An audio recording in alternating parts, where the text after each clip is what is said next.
the life and service of our fallen officer and friend, Anthony Ferguson. Officer Ferguson is the 12th law enforcement officer since 1923 in Otero County history to be honored for their service and their ultimate sacrifice. My name is Rocky Galasini, and I am the founder and chair of the Otero County Law Enforcement Appreciation Committee. This committee was founded in 2015. It is a 501c3 outreach organization dedicated to the support and appreciation of law enforcement officers everywhere, especially those in our own county. Here in Otero County, we are fortunate and we are blessed to have some of the finest officers around. There are 15 law enforcement agencies in Otero County, and we are grateful and we are blessed to have these men and women protect us. And in return, we must protect them. We must have their back. We must have their six. Please keep in your thoughts and your prayers the EMTs, the firefighters, first responders, support staff, personnel, all of whom are an integral part of our safety.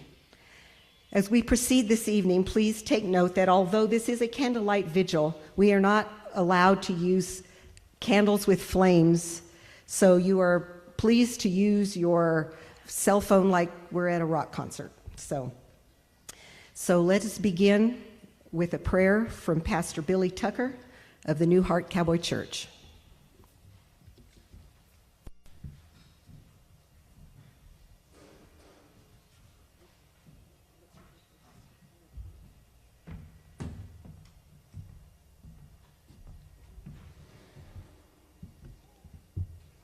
From the book of Psalms, chapter 57, verse 1. These appropriate words from a king. King David said, "Be merciful unto me, O God. Be merciful unto me. For my soul trusteth in thee. In the shadow of thy wing will I make my refuge. Until these calamities be overpast, I will cry unto God Most High." If you will, join me in prayer. Father, we gather today with saddened hearts, for indeed there is a calamity among us. We will come to you and shadow ourselves under your wing and cry unto you. We thank you, Father, for all of those who protect us from the city, the county, the state, federal, armed forces, first responders. We are so grateful that they place their lives before us every day in protection, but now we have lost one. And so we cry unto you in this day of calamity. We ask for your protection, for your peace and your grace to cover this law enforcement family and Officer Ferguson's family and our city. And for this we pray, Lord, in your name. Amen.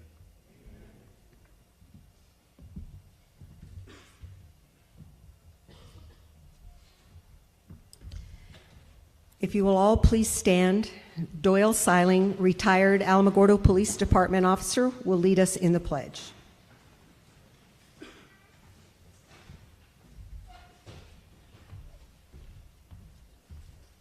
Please join me in the pledge. I pledge allegiance to the flag of the United States of America and to the republic for which it stands, one nation, under God, indivisible, with liberty and justice for all.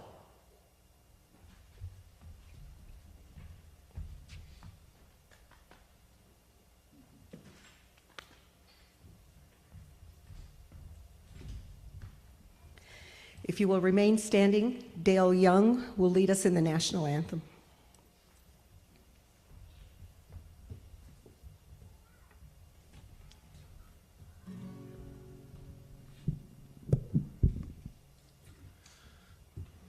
Oh,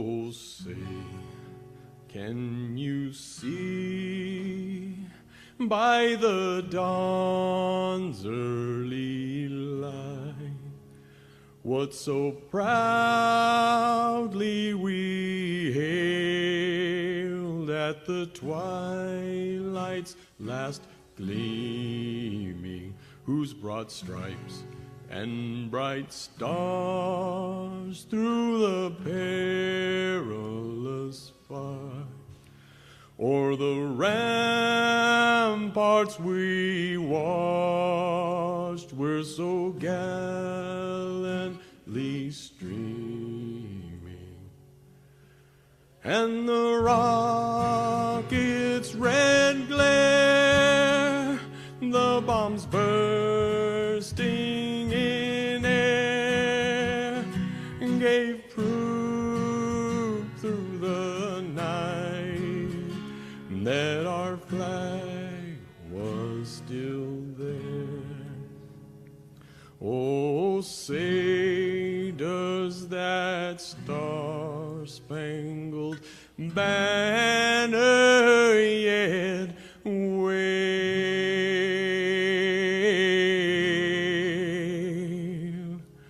o'er the land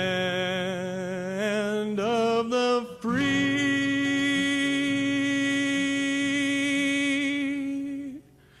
and the home of the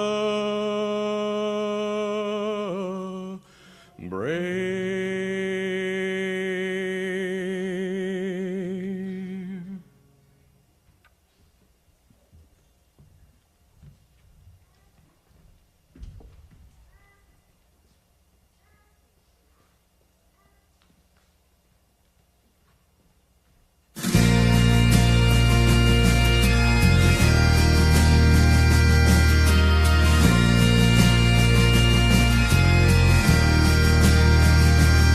Here's to the citizens on patrol, sworn to protect and serve, who'll stand in the line of fire, even if it hurts.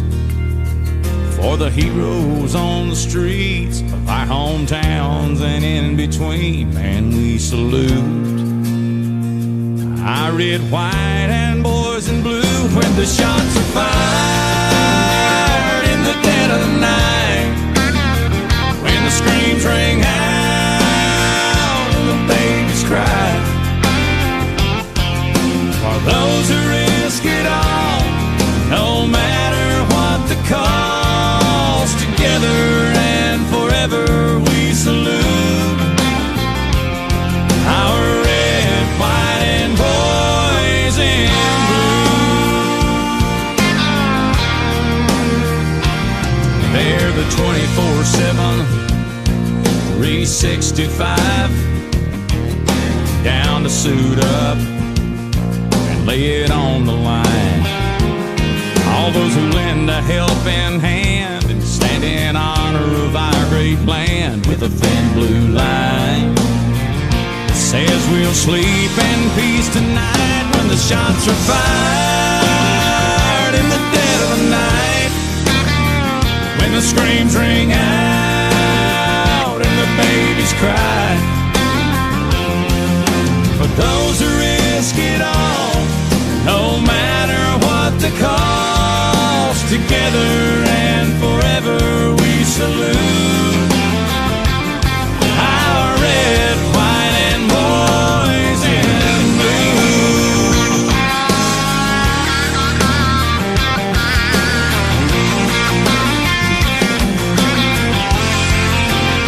When the shots are fired in the dead of the night, when the screams ring out and the babies cry,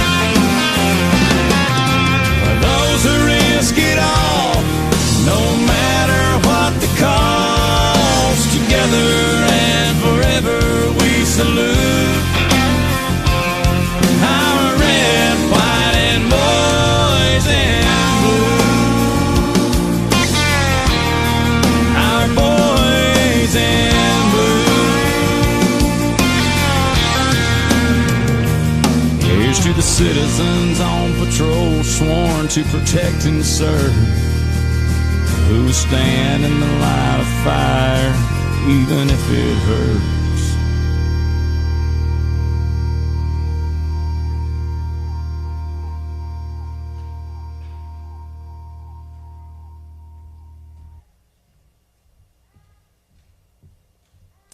Please welcome Chief David Kunihiro, Alamogordo Police Department.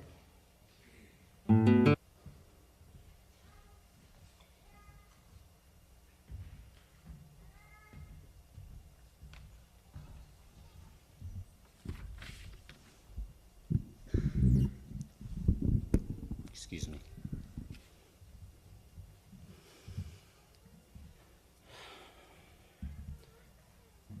Thank you all for gathering here tonight to honor the memory of Officer Anthony Ferguson, our brother.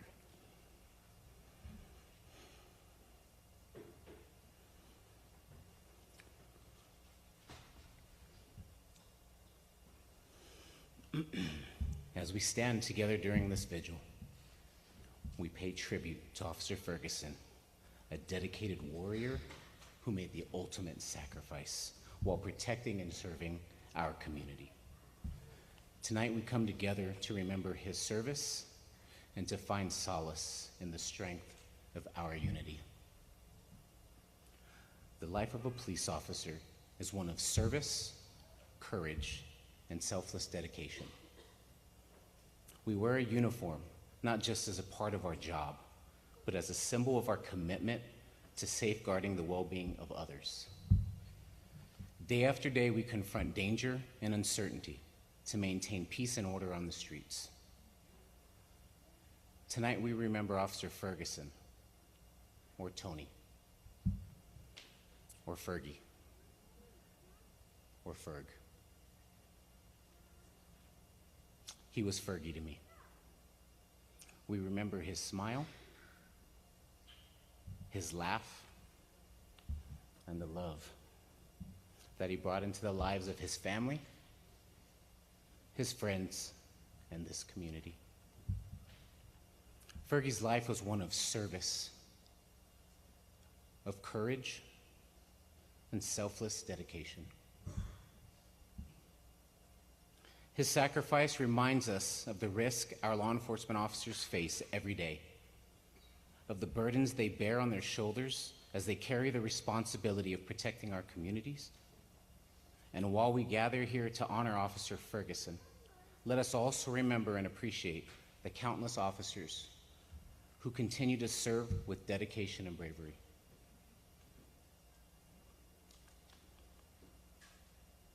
The loss of a law enforcement officer leaves a void that cannot be filled.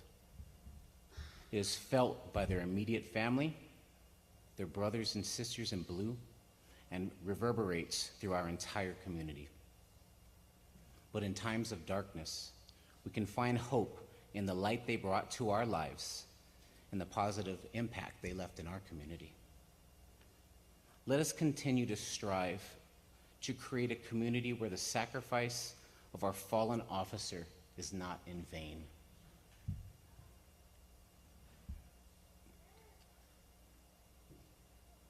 This community knows how to show support, and I thank you for that. How to love an entire police department in the wake of tragedy. How to love a family who just lost a loved one. PD officers and employees, I invite you to take a look around the room. Our community loves you. They support you.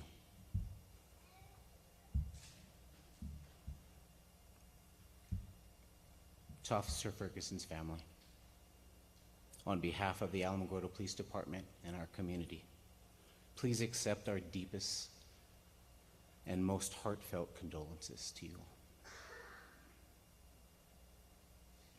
Let us remember that unity, love, and empathy are some of the most potent weapons we have against violence and hatred.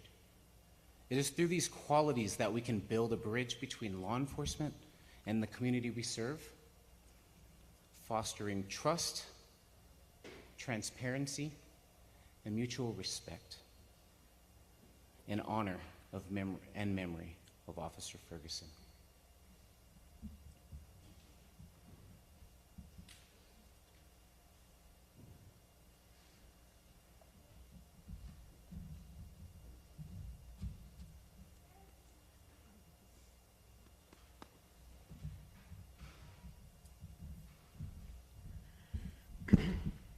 Next, please welcome Lieutenant Ryan Glidden, Alamogordo Police Department.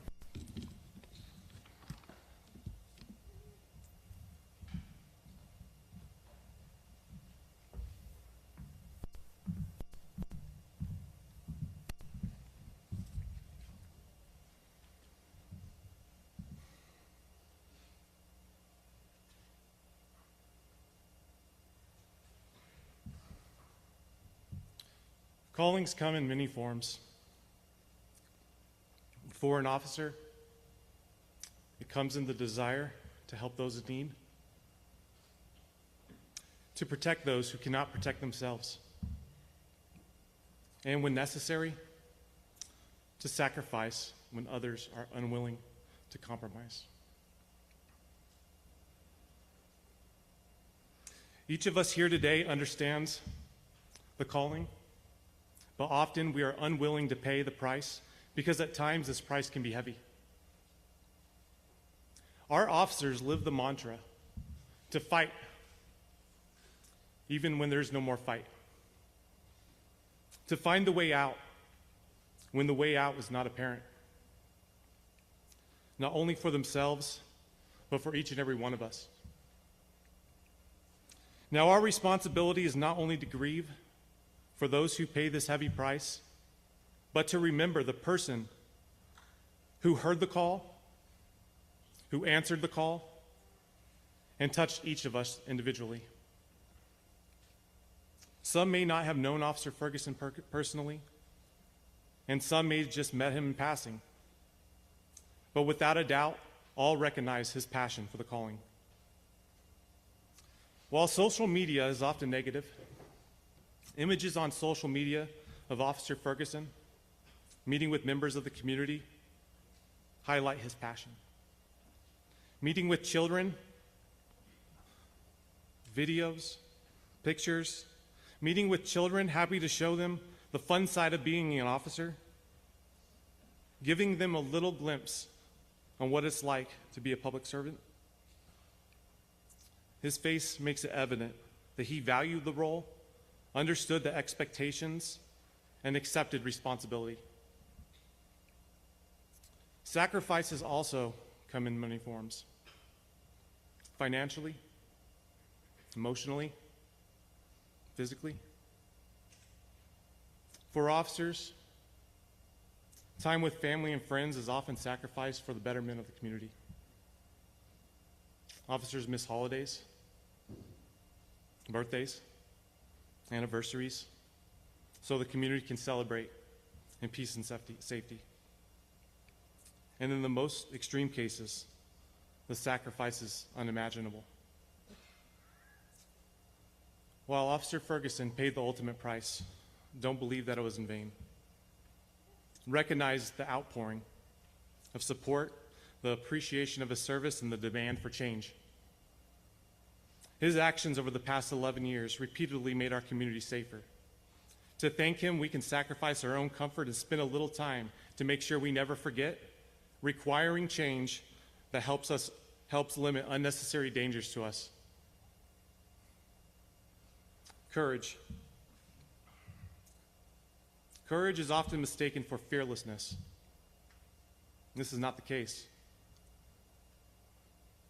There are many times an officer is fearful. Courage is controlling our response to fear and making the decision to keep moving forward. Courage is the victory for those who fight fear and defeat it. The call is not for the weary, it's for the brave. The call requires courage, selflessness, and strength. Officer Ferguson, thank you for answering the call when most cannot.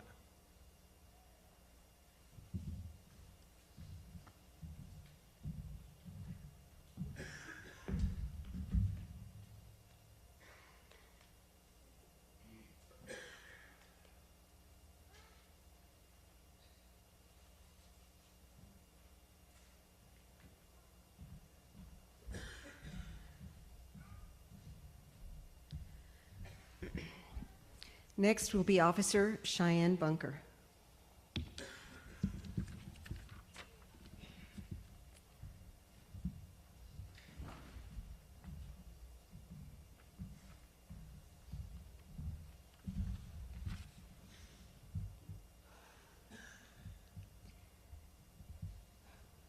I'm going to do my best to get through this.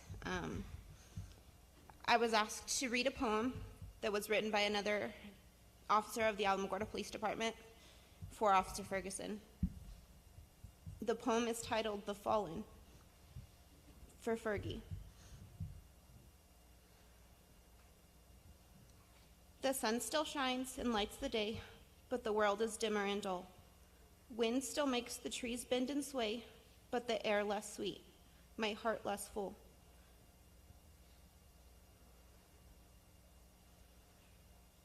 I breathe deep and hold it in, wishing time would stop. Questions flood my mind, uninhibited, filling to the top. I sit alone with my thoughts, wanting nothing more than control. This event, needless destruction and tearing of the soul.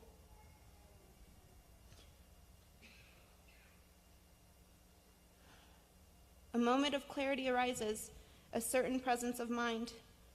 Though the pain does not first reduce, it will subside in time.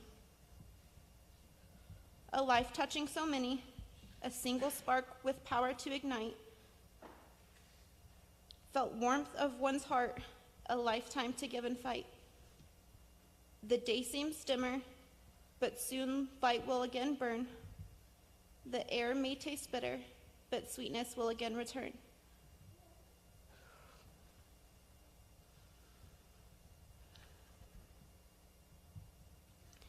As you join the others, the fallen who went before, we will see your virtue elevated. You will suffer no more. Take these, my heartbreak and sorrow, our last tears and cries. Leave with me joy and love, for the fallen ones saved our lives.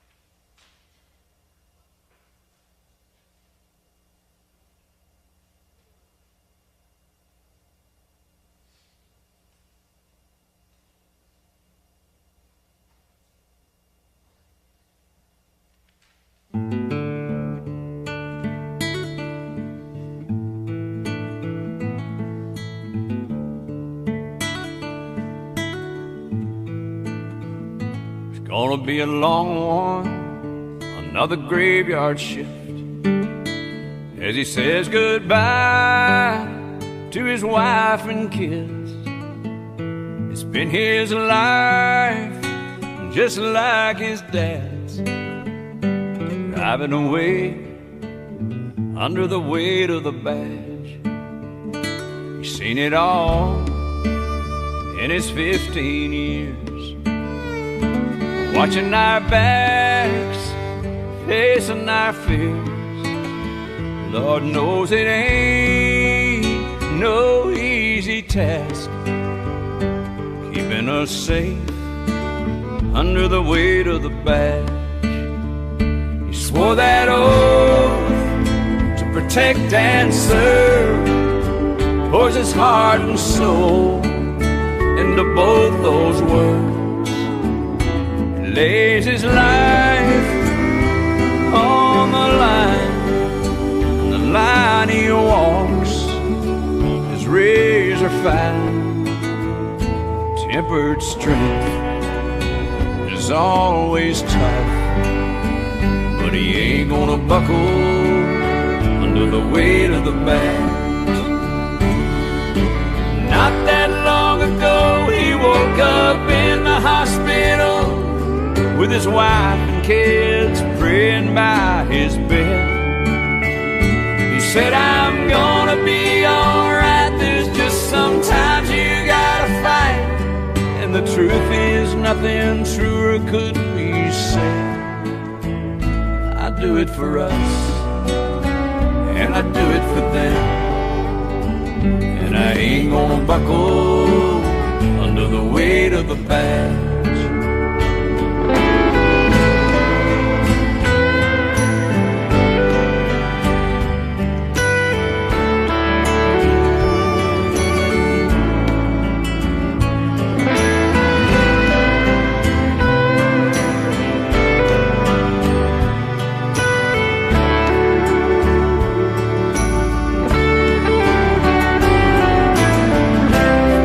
It doesn't weigh a lot until you put it on, and the weight of it is staggering. When duty calls each time, he knows he's got to answer, and it's all in the handling, the weight, oh, the heavy weight of the badge.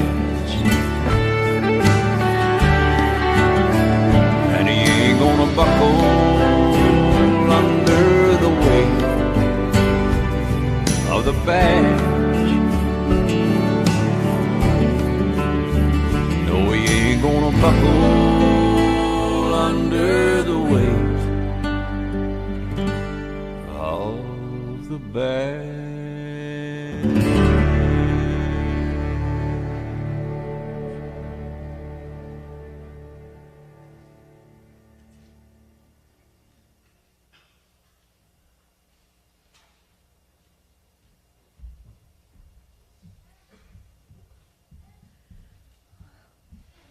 Would you please pause for a moment of silence for our fallen officer?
If you notice this flag to my left, it is a thin blue line flag.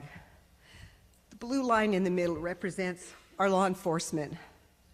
The black above the blue line represents the good in this world. The black below the line represents the evil.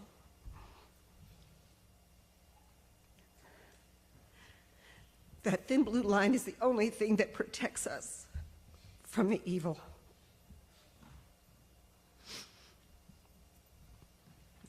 In closing, I'd like to thank APS and their staff for allowing us to use this facility. On behalf of the Ferguson family, the Alamogordo Police Department, all our law enforcement agencies, we thank you for your support. Please do not let it stop here. When you see an officer having coffee, having lunch, fueling his unit, stop and tell him thank you. Give him a hug or her. Say a prayer with them. Let them know that you care and that you have their back. Tell them that you love them and that you will protect them. Please remember their dedicated support staff and the first responders and firefighters and their families are an important and vital part of these officers' ability to do what they do. The spouses and the families are the glue that hold these officers together, especially in times like this. They are the reason that these men and women in blue are able to face the devil every day. We are a blue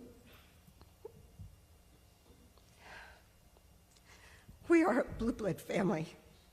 We will stand together and we will fight for them and we will fight with them. We have your six. We have your six. Let them know that. Say it with me. We have your six. Say it again. We have your six. We have your six. We will support these officers. We do love you.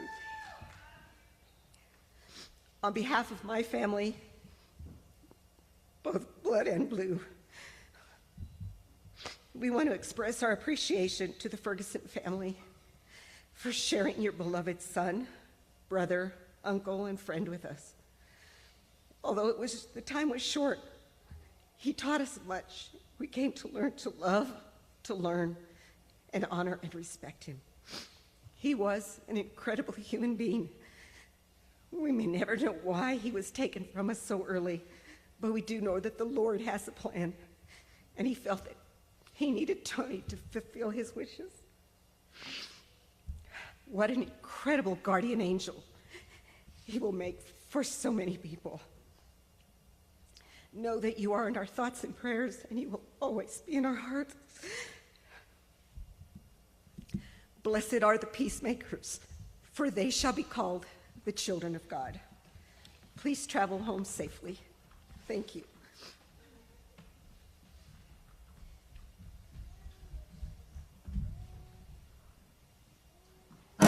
Sing my share of broken halos, folding wings that used to fly.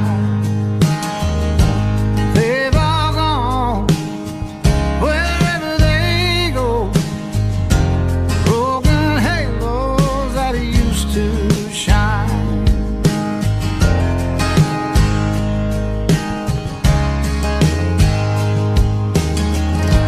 Angels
Join Planet Fitness today for $1 down, $10 a month, no commitment, cancel anytime. Deal ends July 19th. Good afternoon and welcome to the Frank and Pam Bearfield Training Center. I'm Captain Keith Sescaleba, that's spelled Keithseskleba, with the Hoover Police Department. Joining me at the podium today will be Hoover Mayor Frank Brocato, spelled Brocato, and Hoover Police Chief Nick Derzis, spelled Derzis. You may also hear from Lieutenant Daniel Lowe, spelled Lowe, of the Hoover Police Investigations Division. Mayor Brocato will make a brief opening statement, and then Chief Derzis will read a prepared statement. After Chief's statement is complete, there will be an opportunity to ask a few questions regarding this investigation. Keep in mind that this is still an ongoing investigation, so there may be some questions that we cannot answer. With that, I will turn it over to Mayor Brocato.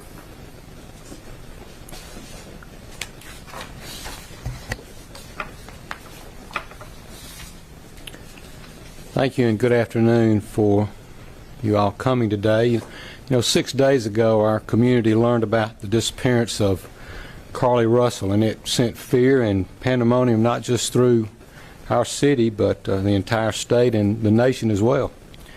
The media quickly joined us to get the word out about Carly. Our community sprung into action and they organized search parties, arranged prayer vigils, and they took other steps that I'm not even aware of to help in this situation. The Hoover Police Department quickly rallied multiple partner agencies, stopping at nothing to find Carly. I'd like to take this time to say thank you first to the Hoover Police Department, our partner agencies, our wonderful community, and to all those that aided in some way in connection with this situation. As the days have gone on and more information has been shared, we know everyone has questions. The Hoover Police Department is known for being very methodical and thorough with their investigations. For that reason, we did not feel comfortable speaking in detail publicly until now. It is important that we share this information now so that our community can be put at ease. So at this time, I'll turn the microphone over to Hoover Police Chief Nick Derzis. Thank you. Thank you, Mayor. Thank everyone for being here today. Besides me stands the team who played a significant role in this investigation. I want to thank our department, members of surrounding local law enforcement agencies, the FBI, Secret Service, United States Marshals, and ALEA for their assistance in this case. We said from the evening of July 13th, our focus would be the safe return of Carly Russell. That occurred on Saturday, July 15th, approximately 49 hours after she called 911 and disappeared. From that point, our focus has been to determine Carly's whereabouts during that time and what exactly took place. Let me say up front, this investigation is not over. We're still working this case, and we'll be working this case until we uncover every piece of evidence that helps us account for the 49 hours that Carly Russell was missing. However, through the public interest, and in some cases, public fear that this story has generated, we owe it to our citizens to tell them the facts that we have uncovered. So I will give you the facts that we know today. On July 13th, at approximately 8:20 p.m., Carly left work from a business at the Summit.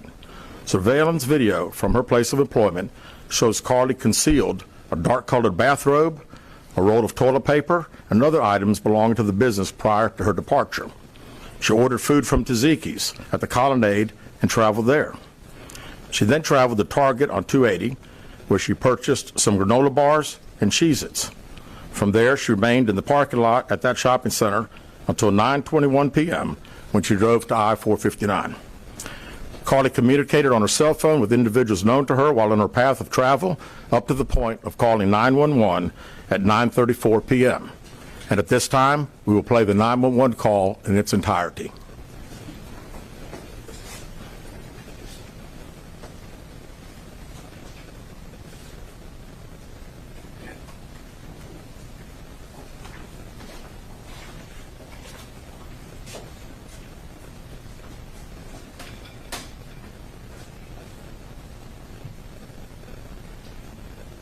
Hi, I am on Interstate 4:59, and there's just a kid just walking by themselves. Oh, hold on. Where on 4:59 are you? I'm right next to the exit 10 by the Hoover Med, like to get off by the Hoover Med. Okay, so you're before that exit? Yes.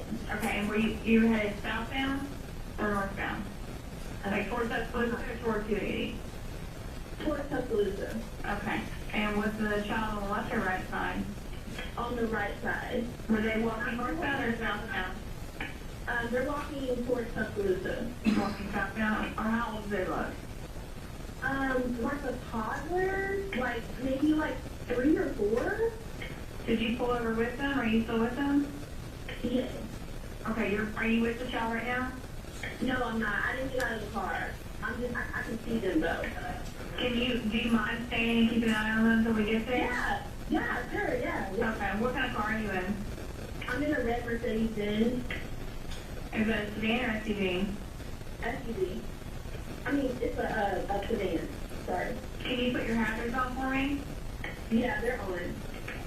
Okay. Did you talk to the child at all, or did you say anything to them? No. Okay. No. Do they look like they're injured? No, they don't. Are they white, black, Hispanic, or Asian? They're white. Okay. Is it male or female? I think it's a boy, a little boy. White male? Okay. So is he wearing clothes? Yes. Okay. What is he wearing? It's a white t-shirt, and it doesn't look like he has any pants on. It looks like a diaper. And you don't see any cars anywhere? No, no cars anywhere.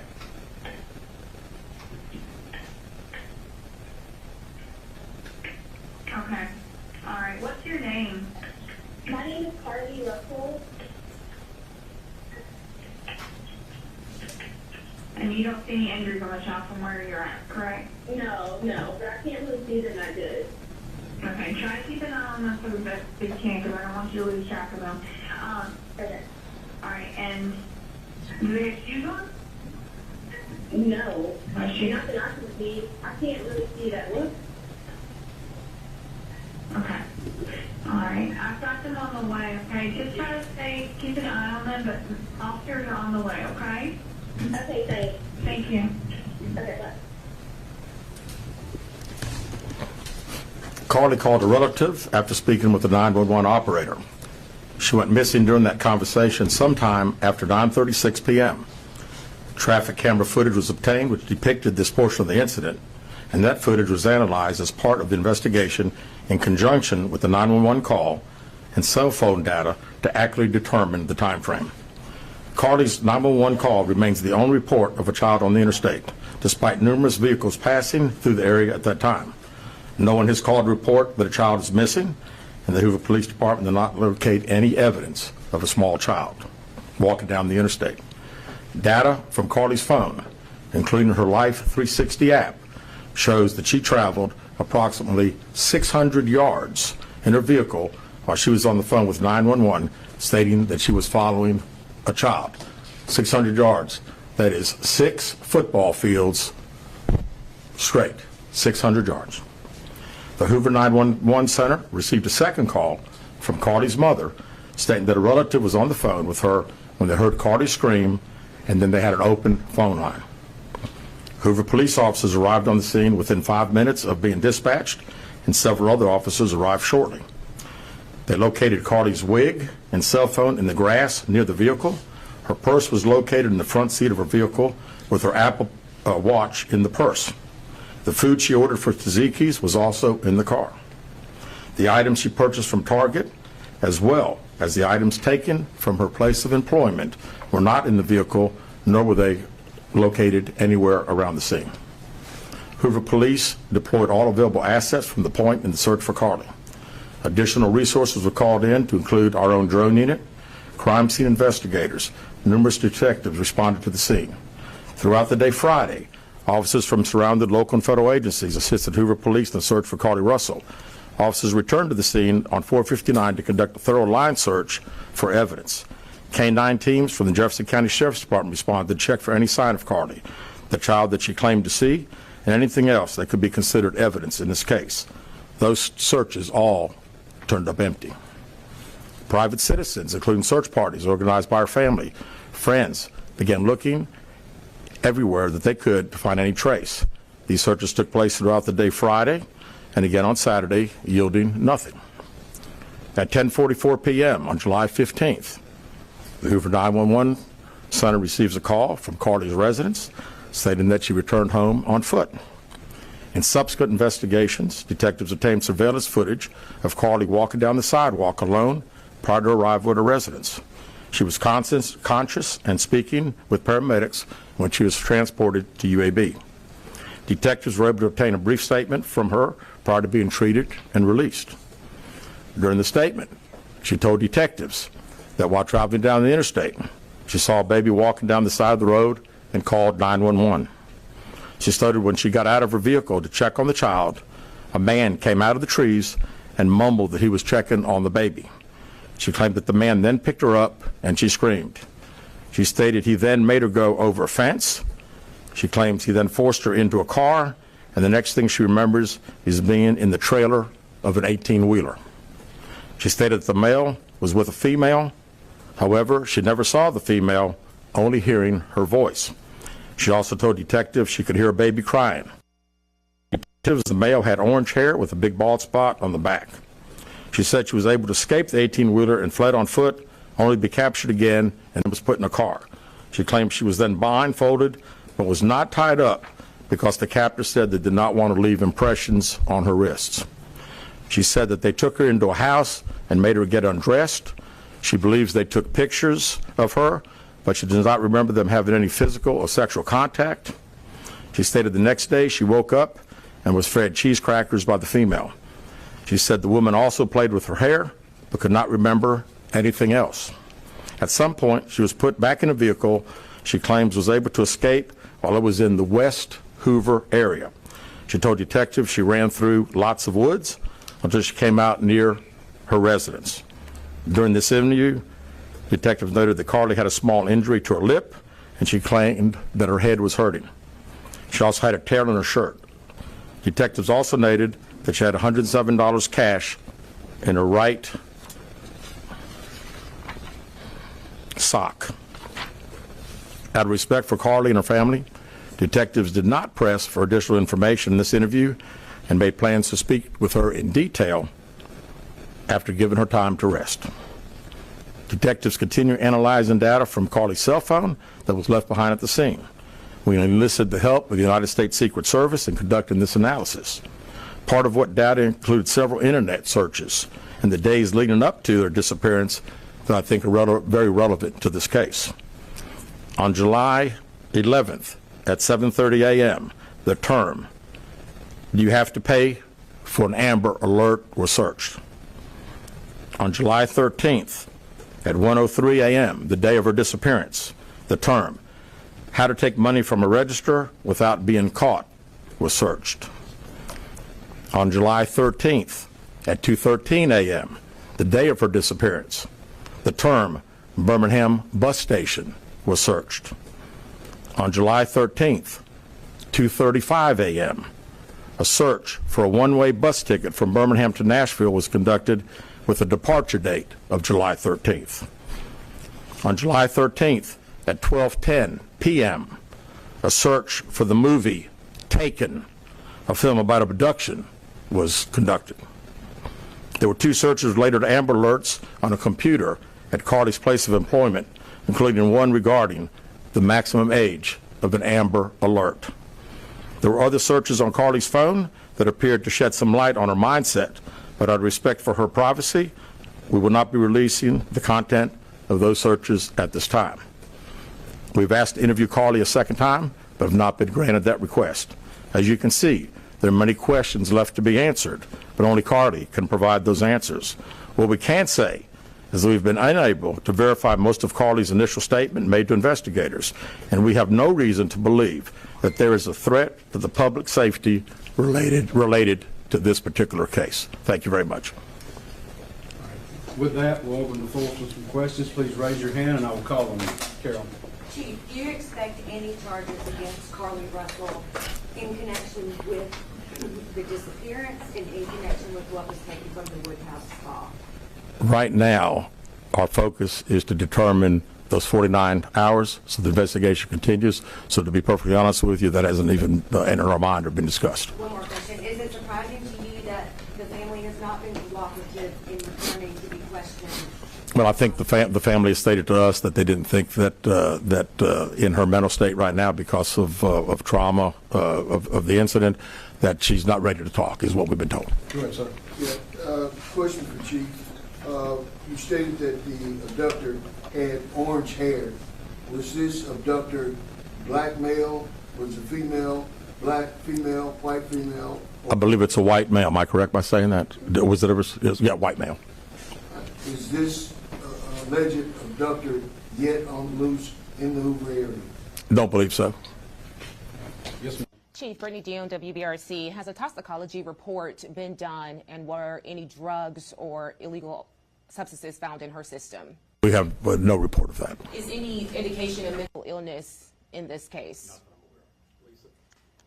There's been a concern in the community that if this turned out not to be a true story, that the next time a young woman of color was missing, that it might not be taken seriously. How would you respond to that? I'd respond to say that we investigate every crime to the fullest, just like we have this one.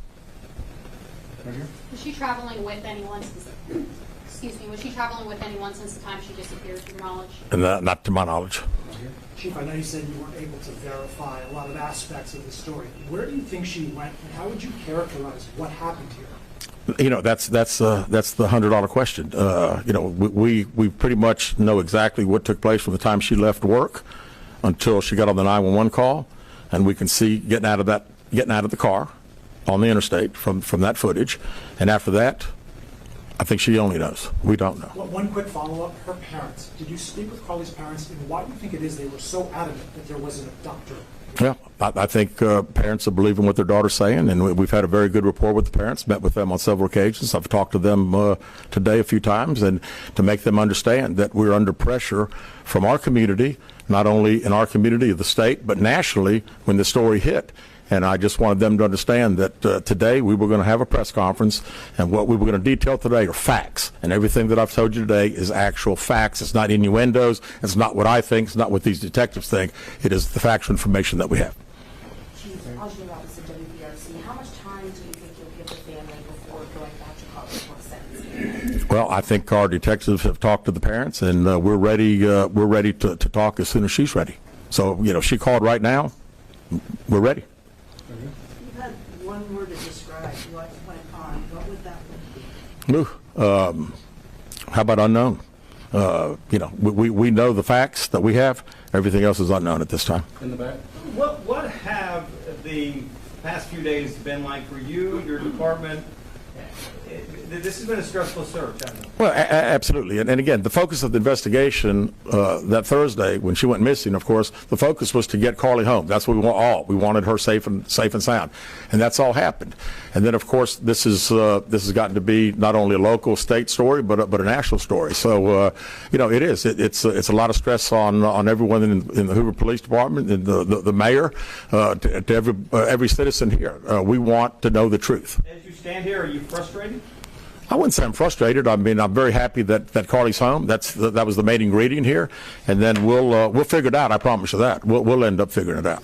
Any idea about the number of manpower hours or the expense of the drones and all the rest of the search that might cost the city and the state and the federal government? Yeah, we haven't had time to consider that, but it's you know, again, these detectives that are here, this is just a small group of people that have been associated with this case.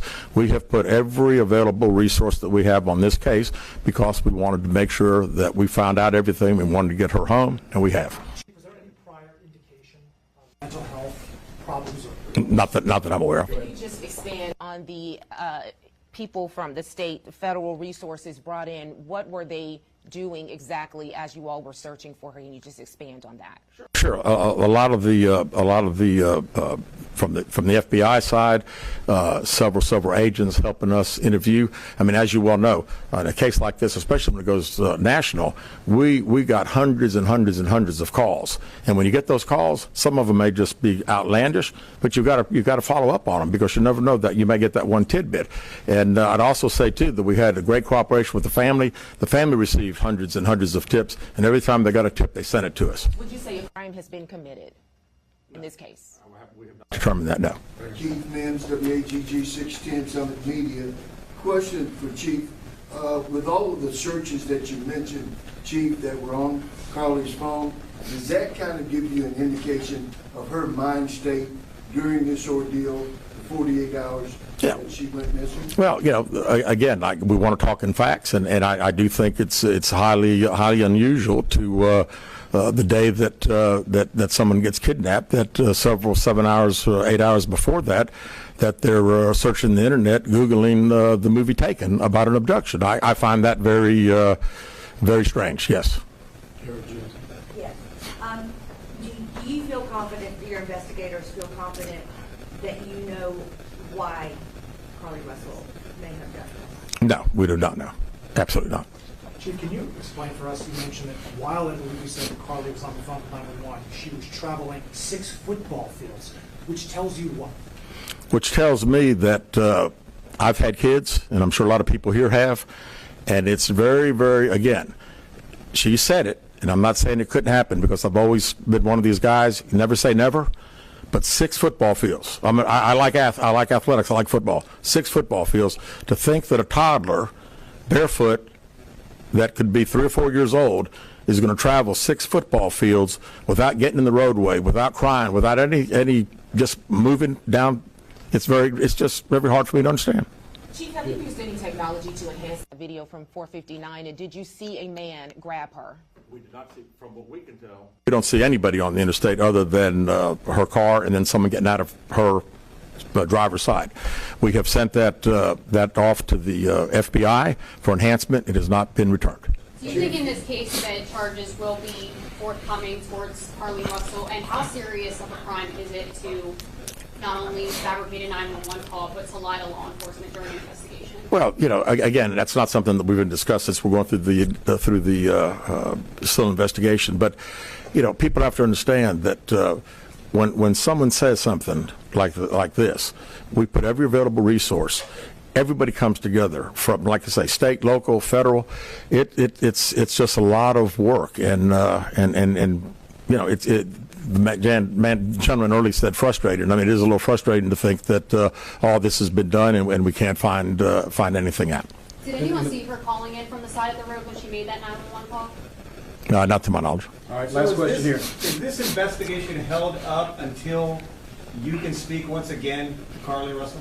Well, there's a few things that we're still doing, but obviously we want to talk to Carly as soon as we can. And do an in-depth interview, and at that time, I think we'll have these investigators doing some other things. So that's all the questions we're going to answer today. We appreciate you guys coming, and we'll be following up with y'all later. Thank you so much. Thank you for your time, Chief. Thank you very much.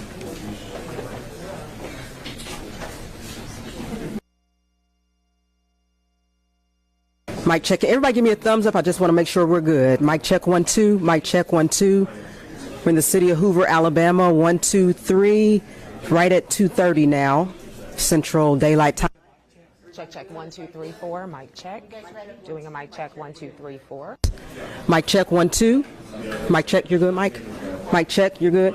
You good? Everybody's good. You're good, sir. In the gray. Okay. You're back up, right? Want me to give you one real quick? Hurry up. Okay. Mic check 1 2. Mic check 1 2. I think he's going to give everybody a 2-minute warning. I think. I'm not positive. Mic check 1 2. Everybody good with microphones? All right, official 2-minute warning from right now, okay? 2 minutes. Thank you. Yep. Yeah. Does anybody else still get static through the headphones?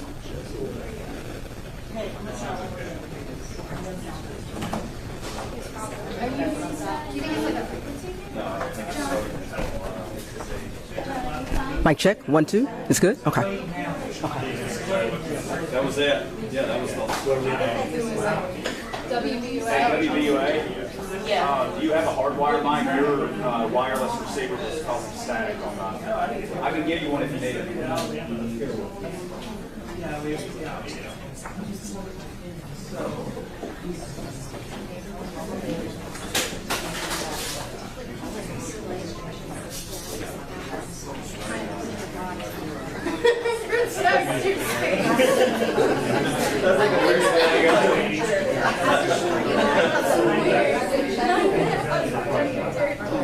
No, Yeah, I got one. Yeah, that's okay, fellas, quiet down. Quiet down, please. Quiet down, please. My back.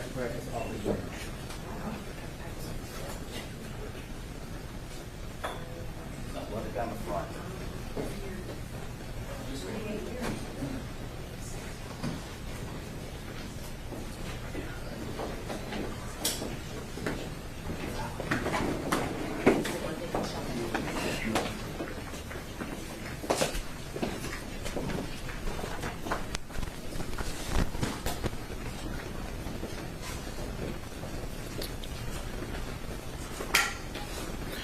All right, good afternoon and welcome to the Frank and Pam Bearfield Training Center.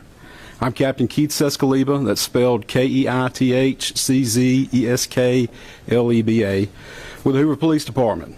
Joining me at the podium today will be Hoover Mayor Frank Brocato, spelled Brocato, and Hoover Police Chief Nick Durzis, spelled Derzis.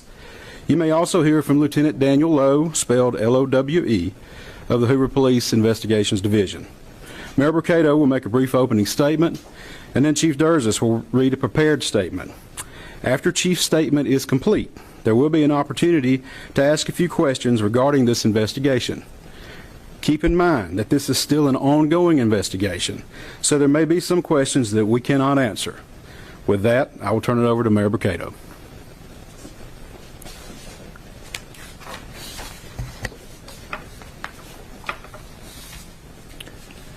Thank you and good afternoon for you all coming today. You know, 6 days ago our community learned about the disappearance of Carly Russell, and it sent fear and pandemonium not just through our city but the entire state and the nation as well. The media quickly joined us to get the word out about Carly. Our community sprung into action and they organized search parties, arranged prayer vigils, and they took other steps that I'm not even aware of to help in this situation. The Hoover Police Department quickly rallied multiple partner agencies, stopping at nothing to find Carly. I'd like to take this time to say thank you first to the Hoover Police Department, our partner agencies, our wonderful community, and to all those that aided in some way in connection with this situation. As the days have gone on and more information has been shared, we know everyone has questions. The Hoover Police Department is known for being very methodical and thorough with their investigations. For that reason, we did not feel comfortable speaking in detail publicly until now. It is important that we share this information now so that our community can be put at ease. So at this time, I'll turn the microphone over to Hoover Police Chief Nick Durzis. Thank you. Thank you, Mayor. Thank everyone for being here today. Besides me stands the team who played a significant role in this investigation. I want to thank our department, members of surrounding local law enforcement agencies, the FBI, Secret Service, United States Marshals, and ALEA for their assistance in this case. We said from the evening of July 13th, our focus would be the safe return of Carly Russell. That occurred on Saturday, July 15th, approximately 49 hours after she called 911 and disappeared. From that point, our focus has been to determine Carly's whereabouts during that time and what exactly took place. Let me say up front, this investigation is not over. We're still working this case, and we'll be working this case until we uncover every piece of evidence that helps us account for the 49 hours that Carly Russell was missing. However, through the public interest, and in some cases, public fear that this story has generated, we owe it to our citizens to tell them the facts that we have uncovered. So I will give you the facts that we know today. On July 13th, at approximately 8:20 p.m., Carly left work from a business at the Summit. Surveillance video from her place of employment shows Carly concealed a dark-colored bathrobe, a roll of toilet paper, and other items belonging to the business prior to her departure. She ordered food from Tzatziki's at the Colonnade and traveled there. She then traveled to Target on 280, where she purchased some granola bars and Cheez-Its. From there, she remained in the parking lot at that shopping center until 9:21 p.m. when she drove to I-459. Carly communicated on her cell phone with individuals known to her while on her path of travel up to the point of calling 911 at 9:34 p.m. And at this time, we will play the 911 call in its entirety.